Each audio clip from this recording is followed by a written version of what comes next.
तो हम जो है रिकैप कर रहे हैं किस चीज़ को, हम देख रहे हैं कि जब ब्रेन से सिग्नल जाएगा किसके लिए, मसल कॉन्ट्रैक्शन के लिए, तब क्या होगा। तो एक न्यूरॉन जो है ब्रेन से आ रखी है मसल सेल के पास, ठीक है, और इसने जो है क्या रिलीज किया, एसिटाइलकोलिन रिलीज किया। क्या रिलीज किया, एसिटाइलकोलिन रिलीज हुआ, यहाँ से एसिटाइलकोलिन निकला। इस एसिटाइलकोलिन जा कर के कहाँ गया, ये इन चैनल्स के पास गया। कौन से चैनल्स के पास, कौन से चैनल्स के पास गया, लिगेंड गेटेड सोडियम चैनल्स के पास गया। किसके पास गया, लिगेंड गेटेड सोडियम चैनल्स के पास गया। इसके ऊपर जो है एक रिसेप्टर है जिसका नाम है निकोटिनिक एसिड रिसेप्टर, ठीक है, इसके ऊपर रिसेप्टर है, घंटी लगा रखी है हमने। ये गेट है, कौन सा गेट है, लिगेंड गेटेड सोडियम चैनल्स, और घंटी कौन सी लगा रखी है हमने, निकोटिनिक एसिड रिसेप्टर की। गेट होता है ना, अच्छा सा गेट लगाया और अच्छी सी घंटी लगा दी। तो गेट कौन सा है, लिगेंड गेटेड सोडियम चैनल्स, मतलब सोडियम आएंगे इसके अंदर से, पोटेशियम नहीं आएंगे। केवल सोडियम का गेट है तो सोडियम ही अंदर आएंगे, पोटेशियम नहीं आएंगे। और घंटी कौन सी लगाई हमने, बढ़िया वाली इलेक्ट्रिक निकोटिनिक एसिड रिसेप्टर, ठीक है। तो एसिटाइलकोलिन उस घंटी को दबाएगा, मतलब उसके ऊपर जाकर के एक्ट करेगा, क्रिया करेगा, और ये गेट खुल जाएंगे। घंटी दबाई, गेट खुला। जब गेट खुला तो सोडियम आयन अंदर जाएंगे।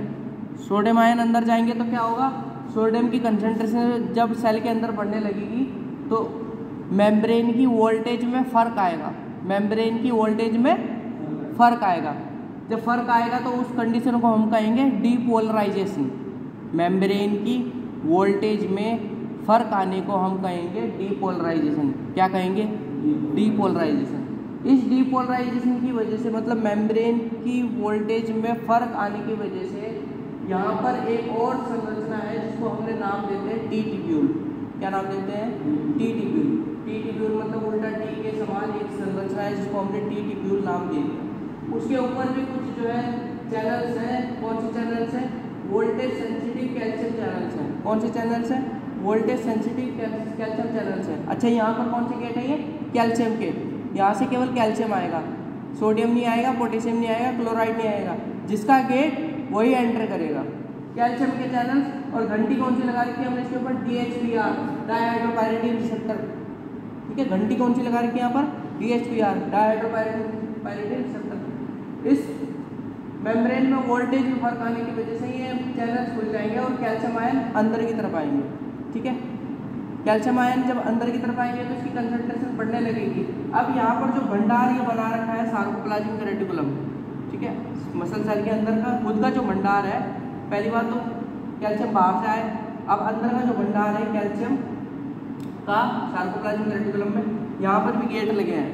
यहाँ पर कौन से गेट लगे हैं, वोल्टेज सेंसिटिव कैल्शियम के चैनल्स लगे हैं। और घंटी कौन सी लगी है, राइनोडिन रिसेप्टर, ठीक है।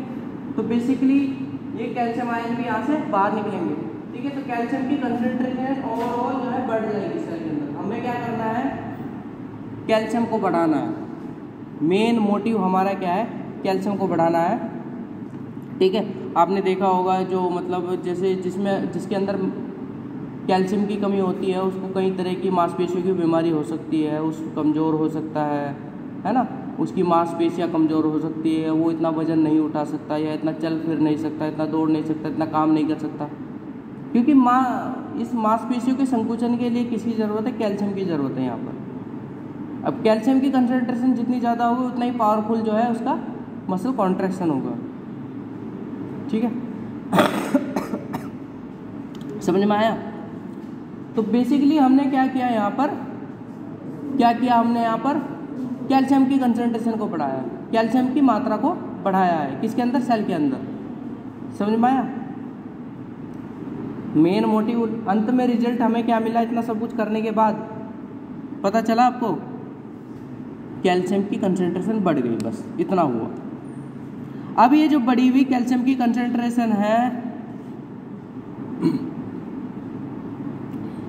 ये काम करेगी, ये कैल्शियम काम करेगा उस एक्टिन को मायोसिन के ऊपर स्लाइड करने के लिए, ठीक है। ये कैल्शियम ही काम करेगा, क्या काम करेगा, उस एक्टिन को मायोसिन के ऊपर स्लाइड करने के लिए। ठीक है, इतना समझ में आ गया यहाँ पर क्या हुआ, किस तरह से हुआ। ठीक है, ब्रेन से सिग्नल आया, ब्रेन ने मसल को कॉन्ट्रैक्ट कराने के लिए एसिटाइलकोलिन रिलीज किया, एसिटाइलकोलिन ने सोडियम आयन अंदर आए, सोडियम आयन की वजह से कैल्शियम आयन अंदर आए, कैल्शियम आयन की वजह से ये भंडार खुला, कैल्शियम आयन और बढ़े, बस ये हुआ। ठीक है, तो ये सब चीज़ें यहाँ पर देखने को हमें मिली। किस तरह से हमने ये देखा कि किस तरह से जो है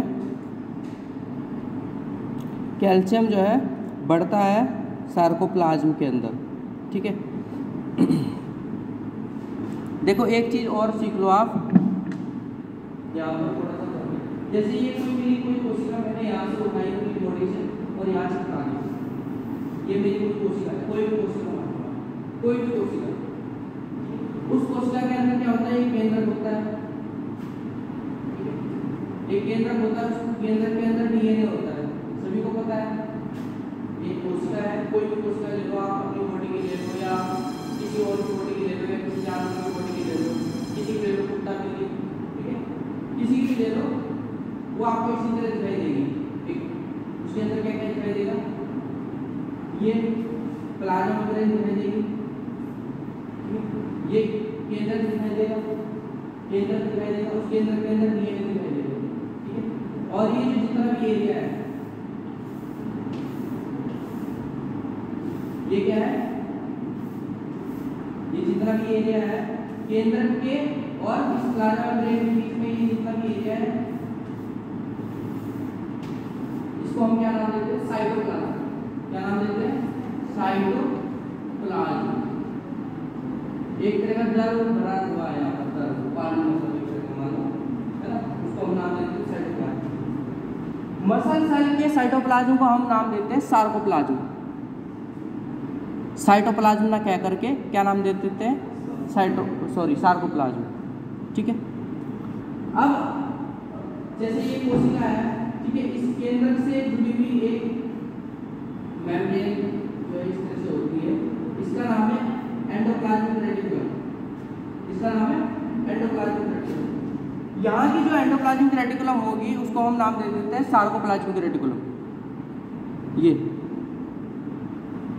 उसको नाम दिया एंडोप्लाज्मिक रेटिकुलम, लेकिन जब मसल सेल की बात कर रहे हैं, मांसपेशियों की बात कर रहे हैं, तब उसको हम नाम दे देंगे सार्कोप्लाज्मिक रेटिकुलम, जो कि कैल्शियम का भंडार गृह है। ठीक है, जो कि कैल्शियम का भंडार गृह है। समझ में आ गया, सार्कोप्लाज्म क्यों कह रहे हैं, मसल सेल की बात हो रही है तो सार्कोप्लाज्म, अगर कोई नॉर्मल सेल की बात हो रही है साइटोप्लाज्म, अगर मसल सेल की एंडोप्लाज्मिक रेटिकुलम की बात हो रही है तो सार्कोप्लाज्मिक रेटिकुलम, और नॉर्मल सेल की बात हो रही है तो एंडोप्लाज्मिक रेटिकुलम। समझ में आ गया। ठीक है, तो ER और SR में फर्क समझ में आ गया। ठीक है, अगर सार्कोप्लाज्मिक रेटिकुलम किसी ने कहा कि बताओ सार्कोप्लाज्मिक रेटिकुलम क्या है, तो आप क्या बताओगे कि मसल सेल की एंडोप्लाज्मिक रेटिकुलम को कह देते हैं सार्कोप्लाज्मिक रेटिकुलम, बस इतना ही है। अगर आपसे कोई पूछे कि सार्कोप्लाज्म क्या है, तो आप क्या बताओगे कि मसल सेल के साइटोप्लाज्म को हम बोल देते हैं सार्कोप्लाज्म, बस इतना ही है। ठीक है, चलो।